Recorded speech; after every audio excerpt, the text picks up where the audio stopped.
Very good morning students. Welcome to today's online class. Last lecture में हमने PN junction diode as a rectifier हमने देखा था कि किस तरीके से पीएन जंक्शन डायोड को एज अ रेक्टिफायर यूज़ किया जाता है। मीन्स एसी सिग्नल को डीसी में कन्वर्ट करने के लिए पीएन जंक्शन डायोड का किस तरीके से यूज़ किया जाता है।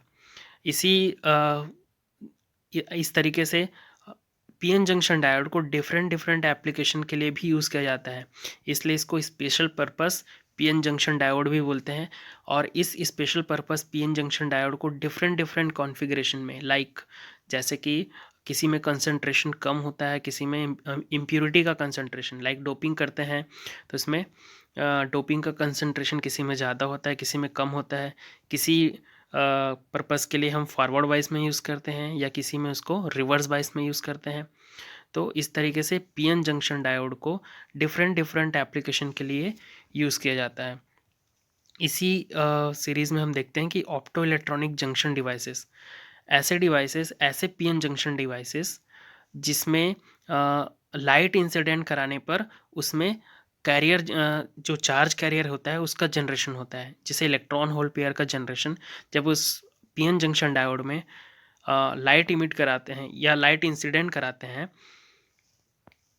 तो फोटोन की जो एनर्जी होती है उस एनर्जी को एब्जॉर्व करके इलेक्ट्रॉन होल पेयर जनरेट होते हैं। और इस तरीके से जो ऑप्टो इलेक्ट्रॉनिक्स मतलब ऐसे पीएन जंक्शन डायोड में इस तरीके से इलेक्ट्रॉन होल पेयर जनरेशन होता है। तो ऐसे इलेक्ट्रॉनिक डिवाइसेस को ऑप्टो इलेक्ट्रॉनिक जंक्शन डिवाइसेस बोलते हैं। नाउ फोटो डायोड, इसी ऑप्टो इलेक्ट्रॉनिक्स में हम देखते हैं photo diode, light emitting diode and photo cell.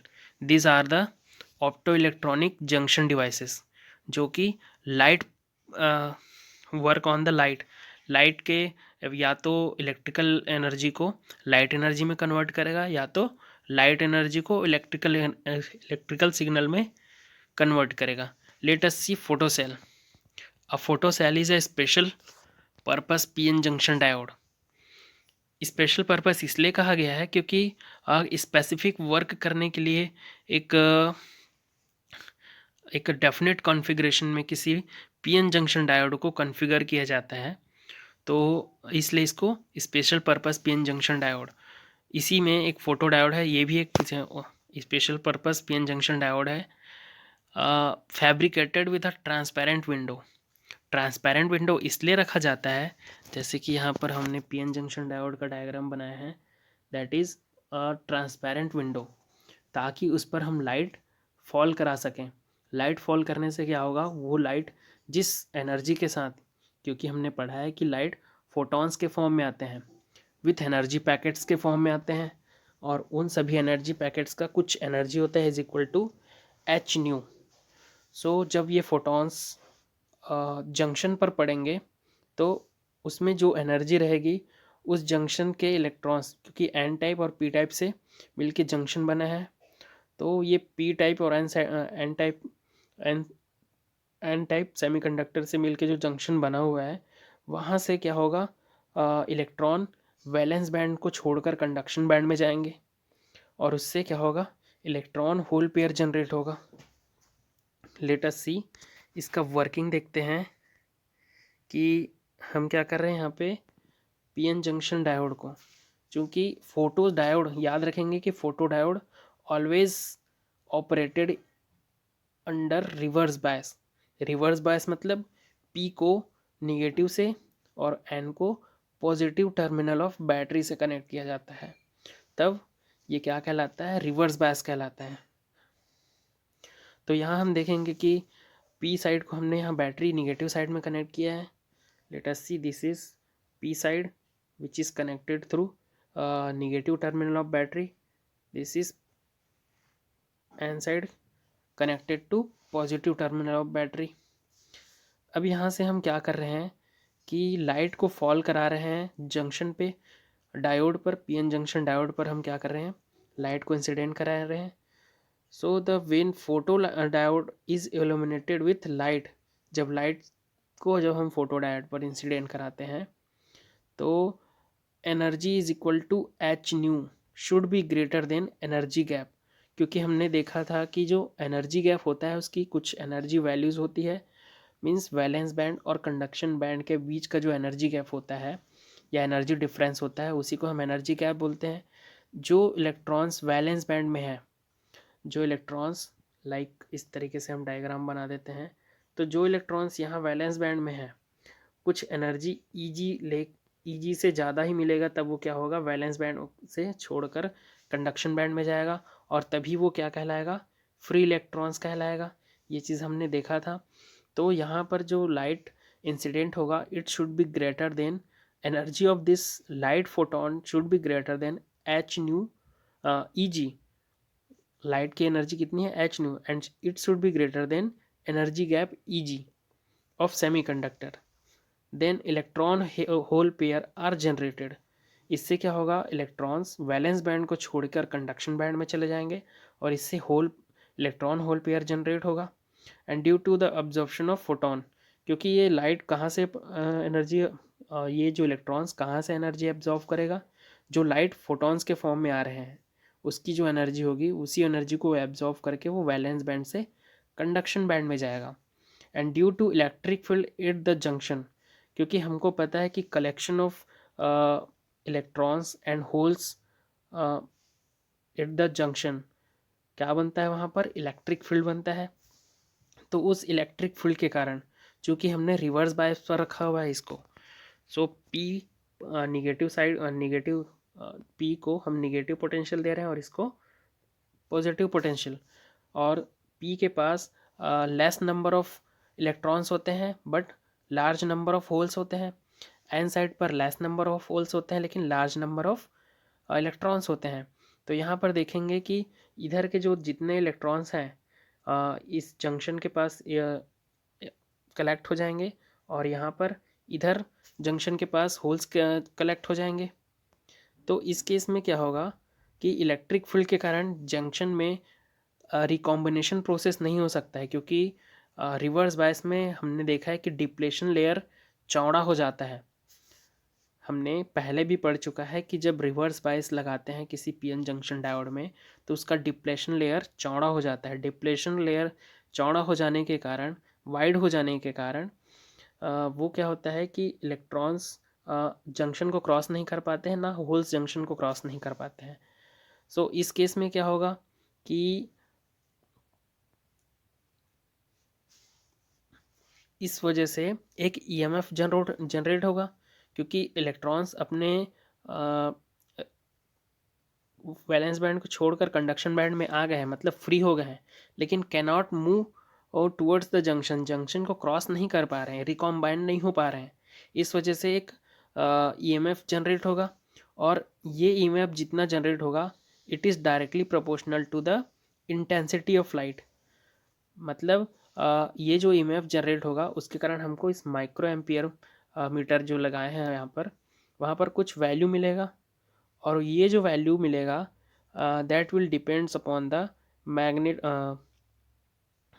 Intensity of light, means magnitude of that micrometre is depends upon the intensity of light. जितना ज़्यादा intensity of light होगी मतलब उतने ज़्यादा फोटॉन्स उस जंक्शन पर पड़ेंगे, जितने ज़्यादा फोटॉन्स जंक्शन पर पड़ेंगे उतने ज़्यादा इलेक्ट्रॉन्स अपने वैलेंस बैंड से छोड़कर कंडक्शन बैंड में आएंगे और इस वजह से उतनी ज़्यादा हमको फोटो करंट मिलेगी। फोटो करंट इसलिए कहा जा रहा है क्योंकि यहाँ जो करंट जनरेशन हो रहा है ड्यू टू द फोटॉन्स के इंसिडेंट होने के कारण ही इलेक्ट्रॉन्स अपने वैलेंस बैंड को छोड़कर कंडक्शन बैंड में जा रहे हैं और उसके कारण ही ईएमएफ जनरेट हो रहा है, इसलिए इसको हम फोटो करंट बोलते हैं।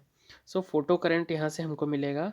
तो हम देखेंगे कि डिफरेंट इंटेंसिटी के लिए करंट का वेरिएशन किस तरीके से होता है। चूँकि ये जो फोटो डायोड है it is work under the reverse bias condition, reverse bias में रखे हुए हैं हमने, इसलिए यहाँ पर पॉजिटिव साइड में मीन्स फॉरवर्ड बायस में हमको ग्राफ शो करना ही नहीं है। We have to show the graph only in reverse bias. The V characteristics of photo diode for different intensity of light can be represented as like that. यहाँ पर E1 E2 E3 E4 are the intensity of light, और मैंने जैसे कि बताया कि photo current will be depends upon the intensity of light. जितना ज़्यादा इंटेंसिटी होगा उतने ज़्यादा नंबर ऑफ फोटॉन्स होंगे। याद रखेंगे, जितनी ज़्यादा इंटेंसिटी उतने ज़्यादा फोटॉन्स, जितने ज़्यादा फोटॉन्स आएंगे उतने ज़्यादा इलेक्ट्रॉन्स वैलेंस बैंड को छोड़कर कंडक्शन बैंड में जाएंगे, और उतने ही ज़्यादा इलेक्ट्रॉन्स जब वैलेंस बैंड में से छोड़ के कंडक्शन बैंड में चले जाएंगे तो उतनी ज़्यादा हमको माइक्रो एम्पियर में करंट मिलेगी, because it is in reverse bias. So reverse bias में हमेशा माइक्रो एम्पियर में ही करंट मिलता है। तो हम यहाँ पर वेरिएशन देखेंगे कि जितनी ज़्यादा इंटेंसिटी है उसका जो करंट की वैल्यू है देखेंगे कि उतनी ज़्यादा हमको रिवर्स बायस में माइक्रो एम्पियर में हमको करंट मिल रहा है। So this is the V I characteristics of photo diode for different intensity. Photo diode का यूज़ फोटो डिटेक्टर के रूप में किया जाता है। लाइक फॉर एग्जांपल, अगर आप बोलेंगे कि अब डेली लाइफ में क्या यूज़ होता है सर, तो इसका डेली लाइफ में यूज़ बताते हैं हम कि आप, सबसे कॉमन एग्जांपल है कि आप कैमरा यूज़ करते हैं। अब जो कैमरे में नया जो फीचर आया है आप देखेंगे कि जो मोबाइल का जो ब्राइटनेस है वो, एक तो या तो आप मैनुअली कर सकते हैं, या तो वो आपके मतलब आप या तो अंधेरे में रहेंगे तो ब्राइटनेस बढ़ जाएगा, और उजाले में जाएंगे तो ब्राइटनेस ऑटोमेटिकली क्या हो जाता है, सॉरी, अंधेरे में जाएंगे तो ब्राइटनेस कम हो जाती है, और जब उजाले में जाएंगे तो ब्राइटनेस ऑटोमेटिकली मोबाइल का बढ़ जाता है। तो ये अपने आप ही क्या कर रहा है, डिटेक्ट कर रहा है कि उसके पास फोटॉन्स या उसके पास लाइट्स कितनी आ रही हैं, लाइट को मेज़र कर पा रहा है। तो ये किसकी वजह से हो रहा है, फ़ोटो डिटेक्टर की वजह से। सो इस तरीके से एग्जांपल और ले लेते हैं। फॉर एग्जांपल, फ़ोटो डिटेक्टर, आपने ऑटोमेटिक डोर्स देखे होंगे, आजकल तो लेज़र से हो गया है, बट इसका एग्जांपल उस तरीके से भी ले सकते हैं कि जहाँ पर फ़ोटो डिटेक्टर, जहाँ पर लाइट, जब तक लाइट उस पर डायरेक्टली इंसिडेंट हो रहा है तब तक वो डोर ऑफ रहेगा। जैसे ही कोई कुछ ऐसे बोल सकते हैं कि कोई मीडियम बीच में आ जाएगा और लाइट्स उस पर नहीं पहुंच पा रही है या सिग्नल नहीं पहुंच पा रही है, तो वो डिटेक्ट कर लेगा कि अब सामने कोई है और दरवाज़ा खोलना है, डोर शुड बी ओपन। तो this can be a like a photo detector. सबसे बेस्ट एग्जांपल है आपको मोबाइल का। सो एप्लीकेशन देखते हैं। Photo detectors are used for detecting optical signal. Optical signal means light signals हैं, इसको इसको डिटेक्ट करने के लिए। ये आप बोलेंगे कि इसको रिवर्स बायस में ही क्यों यूज़ किया जाता है। सो हम देखेंगे कि हमको इसकी डिटेक्शन जो सेंसिटिविटी है, क्योंकि हम देखेंगे कि यहाँ पर हमको जो करंट मिल रहा है वो माइक्रो एम्पियर में, अगर थोड़ा सा डिफ्लेक्शन होता है या इंटेंसिटी कुछ चेंज होती है तो हमको माइक्रो एम्पियर में वेरिएशन मिलेगा, और इसका डिटेक्शन का जो सेंसिटिविटी है वो ज़्यादा मिलेगी, इसलिए इसको हम रिवर्स बायस में ऑपरेट करते हैं। इसमें इंटेंसिटी का जो वेरिएशन होगा या लाइट का जो डिफरेंट डिफरेंट वेवलेंथ के साथ में, बोल सकते हैं कि क्योंकि इंटेंसिटी डिपेंडेंट है तो डिफरेंट इंटेंसिटी के लिए यहाँ पर डिफरेंट डिफरेंट हमको माइक्रो एम्पियर में करंट मिल रहा है। तो सेंसिटिविटी इंक्रीज करने के लिए इसको रिवर्स बायस में ऑपरेट किया जाता है। Now next topic is LED. सबसे बेस्ट एग्ज़ाम्पल आप लोगों ने एलईडी का अगर देख सकते हैं तो आपके घर में आजकल जो जितने भी, सबसे पहले आप देखे होंगे कि जो फिलामेंट वाला जो बल्ब यूज़ होता था उसके बाद उसको रिप्लेस किया किसने, CFL ने। उसके बाद उसको रिप्लेस किया एलईडी ने। तो आजकल जितने भी आप घर में लाइट के सोर्स देखेंगे एलईडी यूज़ होता है। तो ये कॉमन एग्जांपल है, लेकिन आप एलईडी का सिर्फ एलईडी का बल्ब आप देखे होंगे तो सिर्फ ऊपर का ही देखते हैं, ऊपर में जो पॉट लगा होता है या वाइट कलर का पॉट लगा होता है। लेकिन एक्चुअली जो एलईडी आप देखेंगे कि फॉर एग्जांपल रिमोट, आपके यहाँ टीवी रिमोट होता है, आप देखेंगे सिग्नल के लिए सबसे सामने में एक छोटा सा लाइट लगा होता है। कभी उसमें देखेंगे कि आप प्रेस करेंगे तो वो जलता नहीं है। क्यों नहीं जलता है, इसका रीज़न मैं आगे बताऊंगा। लेट अस सी लाइट इमिटिंग डायोड क्या होता है। It is a heavily doped PN junction diode. Heavily doped PN junction diode मतलब इसमें जो कंसंट्रेशन ऑफ इम्प्योरिटी होता है, लाइक हमने पेंटावैलेंट इम्प्योरिटी और ट्राइवैलेंट इम्प्योरिटी के बारे में डिस्कस किया था, तो वो जो इम्प्योरिटी होता है वो ज़्यादा अमाउंट में होता है, ज़्यादा कंसंट्रेशन के साथ इसमें डोपिंग होता है लाइट इमिटिंग डायोड बनाने के लिए, and which is operated under forward bias. Light emitting diode को हमेशा फॉरवर्ड बायस में ही ऑपरेट किया जाता है, because we have to gain या we have to get more amount of radiant energy या लाइट एनर्जी हमको बहुत ज़्यादा अमाउंट में चाहिए, इसलिए हम क्या करेंगे, इसको फॉरवर्ड बॉयस में ऑपरेट करेंगे, क्योंकि उसमें करंट की वैल्यू ज़्यादा मिलती है, माइक्रो में मिली में मिलती है। PN junction under forward bias emits spontaneous radiation. This is spontaneous radiation means a light energy in the form of light energy. The diode is encapsulated with a transparent cover so that emitted light can be come out. हमने एक और example लेते हैं LED का। सबसे best example तो आपका remote का ही है, बट आप कभी आपके बल्ब को, एलईडी बल्ब को आप कभी तोड़ के देखना, या अंदर जब आप देखेंगे तो प्लेट्स लगे होंगे, एक प्लेट होता है उसमें छोटे छोटे लगभग या तो 9 एलईडीज लगे होंगे, या तो 12, या तो 15, इस तरीके से कॉन्फ़िगरेशन में उसमें एलईडी लगा होता है। जैसे कि जितने वाट का लेंगे, 10 वाट का, 9 वाट का लेंगे तो उसमें 9 एलईडीज लगे होंगे, 8 वाट का लेंगे तो 8 एलईडीज लगे होंगे। इस तरीके से उसमें छोटे छोटे एलईडी बल्ब्स होते हैं, और वो ट्रांसपेरेंट कवर से ढका होता है, ताकि जो रिकॉम्बिनेशन के कारण या एलईडी में जब हम बाइसिंग कर रहे हैं, फॉरवर्ड बाइसिंग कर रहे हैं, तो उसमें लाइट एनर्जी निकलेगी, वो ट्रांसपेरेंट मटेरियल से बाहर हमको दिख सके, तभी हमको लाइट एनर्जी मिल पाएगी। So LED convert electrical energy into light energy. LED को हम जब बाइसिंग देते हैं, इलेक्ट्रिकल एनर्जी देते हैं, तो वो क्या करता है, उस इलेक्ट्रिकल एनर्जी को लाइट एनर्जी में कन्वर्ट करता है। इसका सिंबल इस तरीके से किया जाता है, जैसे नॉर्मल पीएन जंक्शन डायोड है, उसके ऊपर में लाइट इमिशन का इंडिकेशन बनाया जाता है। This is the symbol for light emitting diode. Let us see electric circuit PN junction diode. जो एलईडी डायोड है, एलईडी है, उसको हम सर्किट में इस तरीके से कनेक्ट करते हैं कि बैटरी का पॉजिटिव पी साइड में और बैटरी का निगेटिव एन साइड में, और उसके साथ सीरीज़ में हम एक रियोस्टेट कनेक्ट कर देते हैं, रियोस्टेट या रेजिस्टेंस, और रेजिस्टेंस को चेंज करने से जो लाइट की इंटेंसिटी है वो चेंज होती है। So now let see the working. Working में देखेंगे कि फॉरवर्ड बायसिंग में क्या होता है, पी पॉजिटिव प्लेट में, एन निगेटिव प्लेट में। हमने वर्किंग देख चुका है कि फॉरवर्ड बायसिंग में जितने भी इलेक्ट्रॉन होल पेयर्स जनरेट होते हैं, या जितने भी इलेक्ट्रॉन्स होते हैं एन साइड से पी साइड में मूव करते हैं, क्योंकि पी पॉजिटिव पोटेंशियल में होता है, तो एन क्या करेगा, एन साइड इलेक्ट्रॉन्स क्या करेंगे, एन साइड से पी साइड में मूव करेंगे। पी साइड में मूव करने के लिए उनको जंक्शन क्रॉस करना पड़ेगा।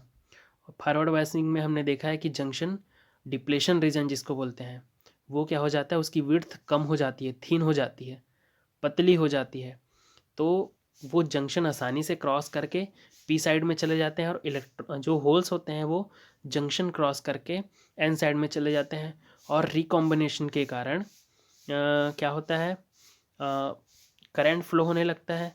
लेकिन यहाँ तो हम करंट खुद से दे रहे हैं नीचे से, है ना, तो इस केस में क्या होगा कि उसके कारण इलेक्ट्रॉन्स होल पेयर जो जनरेट होंगे वो रिकम्बाइन करेंगे, और रिकॉम्बिनेशन से लार्ज अमाउंट ऑफ एनर्जी क्या करेंगे, इमिट करेंगे in the form of radiation. यहाँ पर लिखा हुआ है मैंने कि when a diode is in forward bias, electron start moving from N region to P region. N से पी रीजन में जाना स्टार्ट करेंगे, hole start moving from P region to N reason.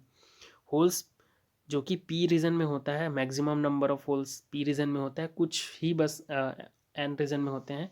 तो वहाँ से चूँकि एन को हमने रिवर्स निगेटिव वाइसिंग में रखा हुआ है, या negative terminal, negative negative potential पर रखा हुआ है, तो वो क्या करेंगे कि होल्स को अट्रैक्ट करेंगे, तो जितने होल्स हैं वो पी रीजन से एन रीजन में चले जाएंगे। So at the junction boundary, junction के बाउंड्री पर concentration of minority charge increases, क्योंकि माइनॉरिटी चार्ज इंक्रीज इसलिए होगा क्योंकि जितने भी एन साइड में जितने हायर मेजॉरिटी चार्ज हैं वो पी साइड में चले जाएंगे, और जितने भी माइनॉरिटी होल्स हैं, सॉरी जितने भी माइनॉरिटी होल्स हैं जो कि एन साइड में है ना, वो वहीं पर रहेंगे, लेकिन एन साइड से इलेक्ट्रॉन्स पी साइड में चले जा रहे हैं, तो पी में कलेक्ट हो जाएंगे इलेक्ट्रॉन्स, और एन पी साइड से होल्स ट्रांसफ़र हो जाएंगे किधर, एन साइड में।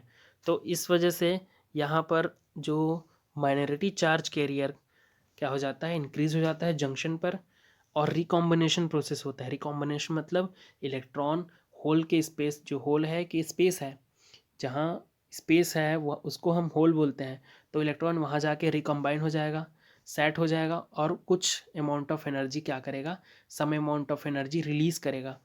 इसी तरीके से जितने इलेक्ट्रॉन्स रिकॉम्बिनेशन होगा होल्स के साथ में, उस रिकॉम्बिनेशन प्रोसेस में कुछ some amount of energies emitted in the form of radiant energy. Energy is released in the form of photons, photons के फॉर्म में एनर्जी रिलीज होता है विथ एनर्जी इक्वल टू और slightly less than band gap. मतलब recombination process में क्या होता है कि होल्स जहाँ क्रिएट हुआ रहता है वहाँ इलेक्ट्रॉन जाके सेट हो जाता है, मीन्स कंडक्शन बैंड से नीचे उतर के वो क्या चले जाएगा, वैलेंस बैंड में चला जाएगा, और उस होल्स को फिल कर लेगा। तो इस प्रोसेस में, इस रिकॉम्बिनेशन प्रोसेस में कुछ एनर्जी छोड़ता है electron in the form of photons के फॉर्म में। सो ये जो फोटॉन्स होते हैं, चूँकि photons are the light energy के फॉर्म में ये बाहर आते हैं। So when the forward current of diode is small, जब हम फॉरवर्ड करंट या हम जो बैटरी से फॉरवर्ड करंट दे रहे हैं अगर हम उसको स्मॉल रखते हैं, तो उस केस में क्या होगा कि हमको जो लाइट की इंटेंसिटी है वो कम मिलेगी, क्योंकि जितने करंट, अगर हम करंट को कम कर रहे हैं तो नंबर ऑफ रिकॉम्बिनेशन प्रोसेस या number of holes and electrons recombination वो क्या होंगे, कम होंगे। करंट कम होगा तो रिकॉम्बिनेशन प्रोसेस कम होगा, और उतने लेस अमाउंट ऑफ फोटॉन्स क्या होंगे, जनरेट होंगे। जितनी ज़्यादा हम करंट को बढ़ाते जाएंगे तो लाइट की इंटेंसिटी बढ़ती जाएगी। इसका रीज़न क्या है कि रिकॉम्बिनेशन प्रोसेस ज़्यादा होगा, इलेक्ट्रॉन और होल पेयर्स ज़्यादा रिकम्बाइन होंगे, और फोटॉन्स, ज़्यादा नंबर ऑफ फोटॉन्स क्या होंगे, एलिमिनेट होंगे, यहाँ से एमिशन करेंगे। So intensity of light increases and reaches the maximum. किसी एक पर्टिकुलर करंट इंक्रीज करते तक क्या होगा, इंटेंसिटी हमको इंक्रीज होते जाएगी, लेकिन एक मैक्सिमम पॉइंट पर क्या हो जाएगा, जाके स्टॉप हो जाएगा। और फर्दर हम अगर इंक्रीज करते हैं करंट को, तब भी उसकी लाइट की इंटेंसिटी इंक्रीज नहीं होगी। इसका रीज़न ये है कि रिकॉम्बिनेशन प्रोसेस के लिए जितने इलेक्ट्रॉन होल पेयर जनरेट हो रहे थे या इलेक्ट्रॉन जितने जनरेट हो रहे थे, एक पर्टिकुलर करंट तक वो जनरेट होते हैं, लेकिन फर्दर करंट इंक्रीज करेंगे तो इलेक्ट्रॉन्स जितने हैं उतने ही होंगे ना, और एक्स्ट्रा इलेक्ट्रॉन्स नहीं आते हैं, और एक्स्ट्रा रिकॉम्बिनेशन प्रोसेस नहीं होता है। इस वजह से इंटेंसिटी फर्दर इंक्रीज नहीं होती है। And let us see V I characteristics. तो हम देखेंगे कि वी आई कैरेक्टरिस्टिक्स जो एलईडी का होता है, सिमिलर टू हमने जो सिलिकॉन जंक्शन के लिए या जो नॉर्मल पीएन जंक्शन डायोड के लिए हमने देखा था वो सेम होता है फॉरवर्ड बायसिंग में। लेकिन इसका जो रिवर्स बायसिंग में ब्रेक डाउन वोल्टेज होता है, जहाँ पर ये ब्रेक डाउन हो जाता है, आप लोगों के सिलेबस में जेनर डायोड नहीं है, लेकिन तो इसमें हम जेनर डायोड का जो कॉन्सेप्ट आता है उसमें ब्रेक डाउन आता है, जहाँ पर जब हम रिवर्स बायसिंग में वोल्टेज को इंक्रीज़ करते जाते हैं तो करंट धीरे धीरे इंक्रीज़ होते जाता है, और एक पॉइंट आता है या एक वोल्टेज का पॉइंट आता है जहाँ पर करंट रिवर्स बायसिंग में एब्रप्टली इंक्रीज़ हो जाता है, बहुत ज़्यादा इंक्रीज़ हो जाता है। उसको एवलांस ब्रेकडाउन कहते हैं। वो आपके जेनर जेनर वाला जो पोर्शन है, जेनर डायोड उसमें है। सो हमको बस ये याद रखना है कि पीएन जंक्शन जो एलईडी है, light emitting diode, forward biasing में वर्क करता है और इसका reverse breakdown voltage very small होता है, वेरी लो होता है, about 5 volt. Since the spectral range of visible light is 1.8 electron volt. जो स्पेक्ट्रल रेंज, अगर विजिबल लाइट हमको क्या करना है, किसी एलईडी के थ्रू हमको विजिबल लाइट गेन करना है या वहाँ विजिबल लाइट हमको जनरेट करना है, तो विजिबल लाइट की जो एनर्जी होती है 1.8 electron volt to 3 electron volt, इस रेंज में होती है। तो सेमीकंडक्टर जो हम यूज़ कर रहे हैं फैब्रिकेशन के लिए फॉर विजिबल लाइट, मीन्स हम एलईडी लाइट बना रहे हैं या एलईडी बना रहे हैं, तो हमको ऐसे सेमीकंडक्टर का यूज़ करना होगा जिसका जो बैंड गैप है एटलीस्ट 1.8 इलेक्ट्रॉन वोल्ट होना चाहिए। तभी उतने एनर्जी रिलीज़ करके इलेक्ट्रॉन्स वैलेंस बैंड से कंडक्शन बैंड से वैलेंस बैंड में आएंगे और कुछ energy greater than 1 point electron volt या equal to 1.8 electron volt energy release करेंगे। VI characteristics of LED: volt in x-axis and current in y-axis। y-axis में current लिए हैं मिली एम्पियर में and volt in voltage in x-axis। So ये जो characteristic curve है just similar to the PN junction diode का जो characteristics है उसके सिमिलर है। और यहाँ हमने सिर्फ फॉरवर्ड बायसिंग में लिया है क्योंकि LED always operated in forward bias. Let us see advantages of LED. जो हम आजकल देखते हैं कि जितना लाइटिंग के लिए यूज़ होता है आजकल एलईडी ही यूज़ होता है। इसका एडवांटेजेस है कि ये लो पावर कंज्यूम करता है। पहले के जो बल्ब देखते थे हम कि जो फिलामेंट वाला बल्ब आता था 40 वॉट 60 वॉट या 100 वॉट का आता था, बट आजकल ये जो एलईडीज़ आता है वो लो पावर के आते हैं। लाइक आपको 12 वॉट 10 वॉट 8 वॉट 9 वॉट इस रेंज में भी आपको एलईडी मिलता है। मीन्स आप कंपेयर कर सकते हैं कि कितना इफ़िशियंट है या कितना लेस पावर कंज्यूम करता है। Next is fast action, no warm up time required. LED suitable होता है। आप इसमें मतलब बार बार ऑन ऑफ करने पर भी इसके ख़राब होने के चांसेस कम होते हैं और इसलिए इसमें जो एलईडी बल्ब आते हैं उसकी वारंटी 1 ईयर को मिलती है। लेकिन जो पहले आप बल्ब लेते थे उसकी वारंटी मिलती थी क्या? उसमें तो आप तुरंत घर में लेके आए लगाए, फ्यूज़ हो गया तब भी शॉप में वापस नहीं होता था। सो लॉन्ग लाइफ इसकी ड्यूरेबिलिटी ज़्यादा होती है और fast on off switching capacity, इसकी जो वर्किंग है वो बाकी बल्ब के वर्किंग से डिफरेंट होता है। ये सिर्फ वैलेंस बैंड और कंडक्शन बैंड के एनर्जी गैप के जो इलेक्ट्रॉन का मूवमेंट है उस पर वर्क करता है। इसलिए इसकी जो स्विचिंग कैपेसिटी है वो फास्ट होती है। जितने बार भी एक सेकंड में या 1 मिनट में कितने बार भी ऑन ऑफ करोगे इसके मतलब इस पर कोई इफेक्ट नहीं पड़ेगा, ये डिस्ट्रॉय नहीं होगा। So this are the advantages of LED. So these are the two optoelectronics junction device. First is photo diode and second is LED. Third is solar cell. We will see in next lecture. So that's all for today's online class. Thank you one and all.